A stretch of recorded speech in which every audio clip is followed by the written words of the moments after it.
तशी आपली ताकद थोडी थोडी दाखवून द्यायची. आपण मगाशी चर्चा केली ती राज ठाकरे यांच्यावरती. मुंबई ठाण्यामध्ये आम्ही सज्ज आहोत, मात्र या निवडणूक काळामध्ये उर्वरित महाराष्ट्रापर्यंत आम्ही पोहोचू शकलो नाहीत अशी कबुली त्यांनी दिली आहे.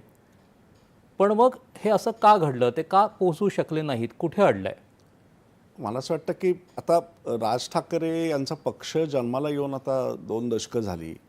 एवढ्या काळामध्ये त्यांना म्हणजे आता बाकीच्या महापालिका राज्यातल्या सोडून द्या, पण आपण जर समजा MMR जर भाग बघितला तर MMR भागामध्ये आज 9 महापालिका आहेत आणि 9 म्हणजे देशात कुठेही एवढ्या छोट्या भौगोलिक प्रदेशामध्ये इतक्या महापालिका नाही आहेत.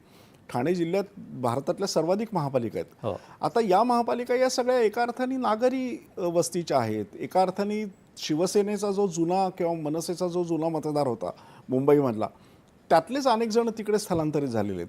असं अर्थानं म्हणजे मला असं वाटतं की शिवसेना आणि मनसे यांच्यासाठी हा सगळा जो भाग आहे हा एका अर्थाने नैसर्गिक प्रभावाचा भाग आहे.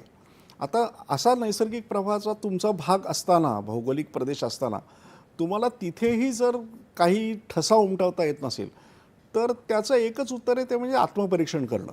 आणि मला असं वाटतं की राज ठाकरे जे बोललेत ते निम्मच मला असं वाटतं. त्याचा उत्तरार्ध निम्मा असं आहे की याचं आम्ही आत्मपरीक्षण करायला पाहिजे आणि ते आम्ही करू, पण ते बोललेले नाही आहेत. ते करण्याची त्यांना मला असं वाटतं आवश्यकता आहे. आता आपण म्हणालात की मुंबई आणि पुणे, नाशिकमध्ये राज ठाकरेंनी चांगला परफॉर्मन्स केला होता, पण नाशिकसुद्धा त्यांच्या हातातून निसटलं. ते का निसटलं या प्रश्नाचं उत्तर त्यांना शोधावं लागेल. फडणवीसांनी आज अल्पसंख्याकांच्या तुष्टीकरणाच्या मुद्द्यावर